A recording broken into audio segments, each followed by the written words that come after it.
Hong Kong museum of art का 1962 में स्थापित हांगकांग म्यूजियम ऑफ आर्ट शहर का पहला ये सार्वजनिक कला संग्रहालय है जो विभिन्न कला संग्रहों का संरक्षक है, जो पूरी दुनिया के साथ हांगकांग के जुड़ाव की अनूठी सांस्कृतिक विरासत का प्रतिनिधित्व करता है।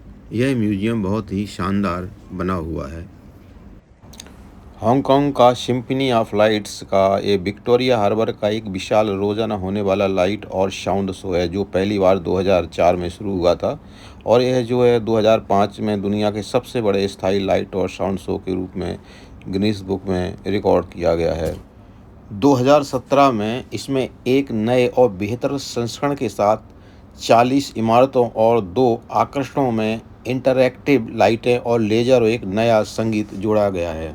उसके अनुसार से लाइट जलती है इन बिल्डिंगों के ऊपर। बहुत ही शानदार नज़ारा जो यहाँ देखने लायक है।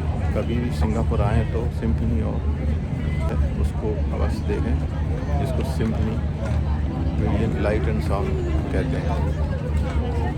चलो अभी देखते हैं symphony light and sound program, जो लगभग 8 बजे शुरू होता है और लगभग 15 मिनट का ही रहता है और इस शो को देखने के लिए बहुत सारी भीड़ है। हमारे पीछे जा रहा है शिवू, ये जा रहा है। इसमें बैठ के भी इस प्रोग्राम का भी आनंद ले सकते हैं। बहुत ही शानदार नज़ारा है ये symphony light and sound area का, और ये हमारी होटल से 800 मीटर की दूरी पे है। तो इसको हम देखने के लिए पैदल ही आ गए और गूगल के सहारे चलते रहे। गूगल कभी कभी इधर उधर घुमा भी देता है, जैसे आज भी घुमाया थोड़ा, फिर आ गए। चलो फिर अभी 8 बजेंगे तब ये लाइटिंग जो है शुरू होगा, वो यहाँ बैठ के देखा जाएगा। कोई जगह मिल जाएगी तो। अभी लाइट एंड साउंड प्रोग्राम शुरू हो चुका है और सिर्फ इसी साइड की लाइटें जल रही हैं और धीरे धीरे जो है ना पूरी जगह लाइटें जलेंगी। जय हिंद। आज मैं आपको बताऊंगा कि हांगकांग और मकाऊ चाइना के अंडर में हैं या नहीं हैं। ये जो है बहुत डाउट रहता है, तो इसमें एक शब्द आता है हाँ। हांगकांग और मकाऊ का प्रशासन मुख्य चीन यानी मेनलैंड चाइना से काफ़ी अलग है, लेकिन ये दोनों चीन के विशेष प्रशासनिक क्षेत्र यानी स्पेशल एडमिनिस्ट्रेटिव रीजन SAR है, जहां एक देश दो प्रणाली यानी 1 कंट्री एंड 2 सिस्टम्स का सिद्धांत लागू होता है। यहाँ मुख्य अंतर दिए गए वो लगभग इस प्रकार से।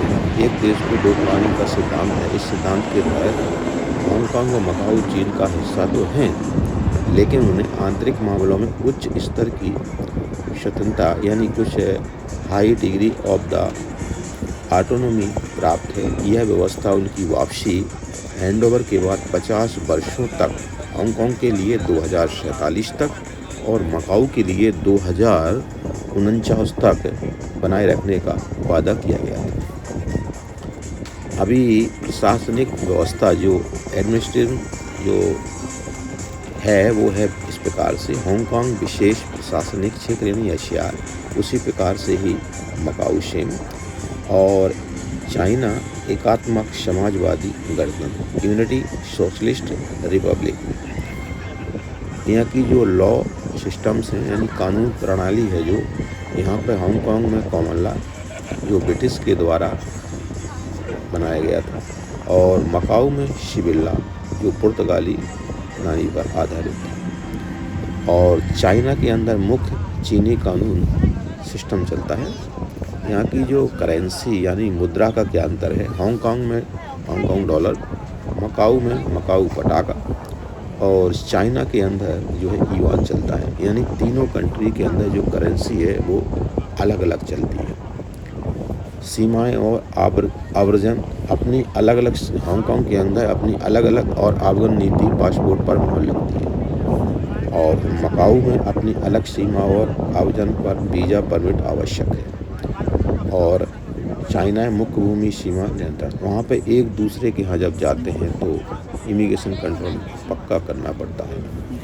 एक दूसरे में कंट्री में ऐसे विदाउट वीज़ा के नहीं जा सकते। आधिकारिक भाषाएं हैं जो हांगकांग में चीनी, कैथोनीज़ और अंग्रेज़ी बोली जाती है, और जो मकाऊ में है चीनी, कैथोनीज़ और पुर्तगाली बोली जाती है, और चाइना के अंदर मंदारिन बोली जाती है। अभी आ गया है डिफेंस एंड फॉरेन जो सिस्टम है, रक्षा और विदेश मामले इनके हैं वो हांगकांग के चीन की केंद्रीय सरकार द्वारा नियंत्रित है, और इसी ऐसे ही जो है मकाऊ में से रक्षा और जो विदेश नीतियां हैं वो सिर्फ दोनों कंट्री की, दोनों की जो चाइना के अंडर है, और चीन की केंद्रीय सरकार द्वारा नियंत्रित करते हैं चाइना में। राजनीतिक व्यवस्था जो है वो इस प्रकार से हांगकांग सीमित लोकतंत्र कार्यकारी प्रणाली प्रधान प्रणाली, और मकाऊ का सीमित लोकतंत्र मुख्य कार्यकारिणी के पास अधिक शक्तियां हैं, और चाइना में कम्युनिस्ट पार्टी का शासन है। तो ये इनमें विशेष जो है अंतर है। तो अभी समझ में आया होगा कि ये चाइना के अंडर हैं या बिल्कुल स्वतंत्र हैं। तो ये अभी तीनों कंट्री के अंदर, या तीनों कंट्री बोल सकते हैं या एक ही बोल सकते हैं चाइना, क्योंकि हांगकांग और मकाऊ के आगे चाइना लिखा रहता है। संक्षेप में हांगकांग मकाऊ के निवासियों के पास मुख्य चीन के लोगों की तुलना में अधिक आर्थिक और व्यक्तिगत स्वतंत्रताएं थीं। हालांकि हाल के वर्षों में बीजिंग यानी चीन की राजधानी से नियंत्रण कुछ हद तक बढ़ा है, खासकर हांगकांग में राष्ट्रीय सुरक्षा कानून लागू होने के बाद वे अपने स्वयं के कानूनी, आर्थिक और मौद्रिक प्रणालियों को बनाए रखते हैं। तो ये रहा इन तीनों के अंदर हमने जो आपको अंतर बताया। अभी मैं आपको बताता हूँ कि यहाँ पर मकाऊ और हांगकांग के अंदर पहले किसका शासन था।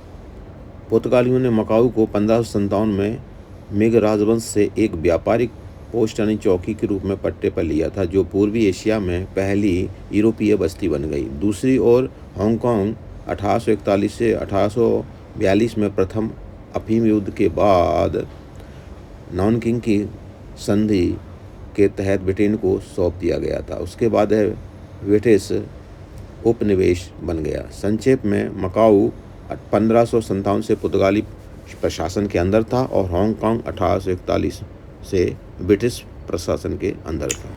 ये दोनों SAR की विशेषता रही। चैनल को लाइक करें, सब्सक्राइब करें और शेयर करें। Thanks for watching this video.